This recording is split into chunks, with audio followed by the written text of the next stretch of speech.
You've got a great website filled with your own intellectual property. You've got a blog on there, maybe a podcast, maybe a video interview series. But do you know where it's going and how it's being used? Have you protected it? Barbara Ingrassia is with Managed Copyright, and she knows all about copyright law. And she's going to tell you some things that may surprise you about your content. Barb, thank you for joining us. Thank you. What dangers do people run into if they haven't protected the intellectual property on their website? We often think that just putting it on there is all that we have to do. That who would steal it, you know? And you shuffle out of the bedroom in the morning and you go over and boot up the computer and you're scrolling around and you say, that looks familiar. Wait a minute, that's mine. So there are thieves who are looking for opportunities to search, copy, paste. And sometimes they take your whole website. Sometimes they take even the about page, which is just mind-boggling.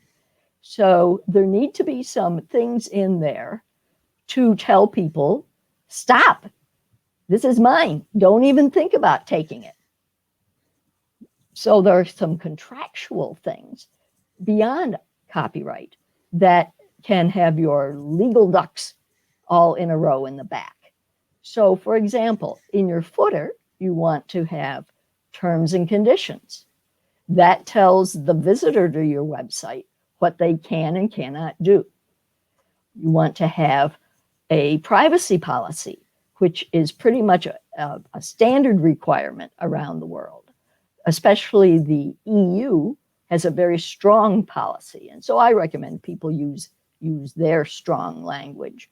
If you're going to take personal information, you need to have a privacy policy. And then a disclaimer. What is it that you aren't providing? You're not providing legal advice or medical advice or financial advice.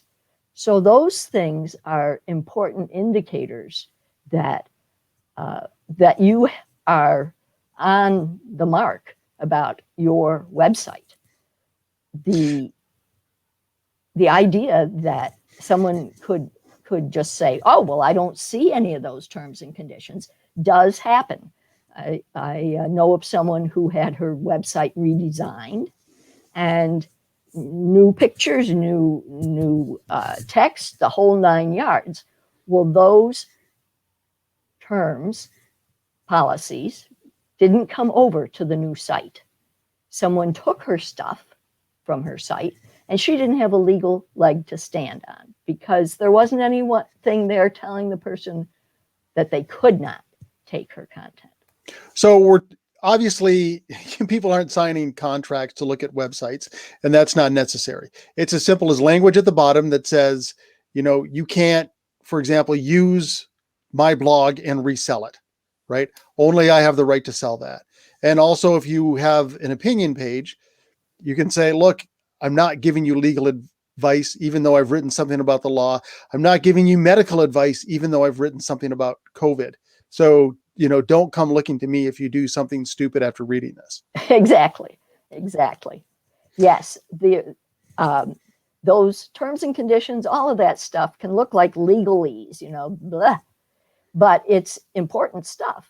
Now, whenever we go to a site and it asks us to check, I have read and I agree to the terms, we don't have enough hours in the day to be looking at all of those. And so we just check that.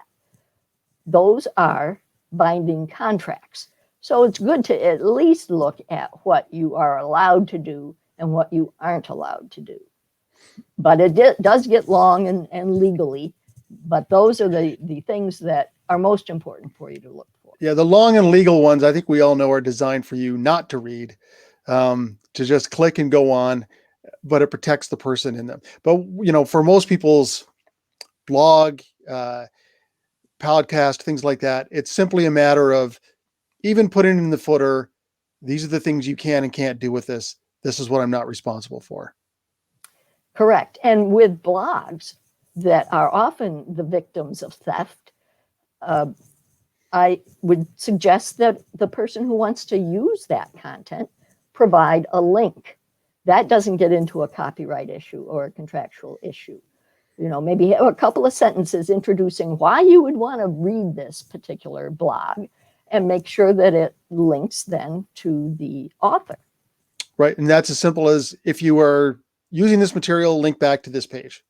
Right. All right. So that's fantastic advice. I'm sure people don't know about this. I will be rethinking my website now. Barb, if people want to get a hold of you to have you help them with this language, email is the best way, right? There's barb@managedcopyright.com. Very Right. easy. And there's your website as well, so that people can protect their stuff, protect their intellectual property. You put a lot of effort into it, a lot of yourself into it. Right. Blood, sweat, and tears. Yeah. Why aren't you protecting it? All right, Barb, thank you so much for sharing your wisdom on this. Really appreciate it. I think this is going to help a lot of people. Thank you so much, Craig.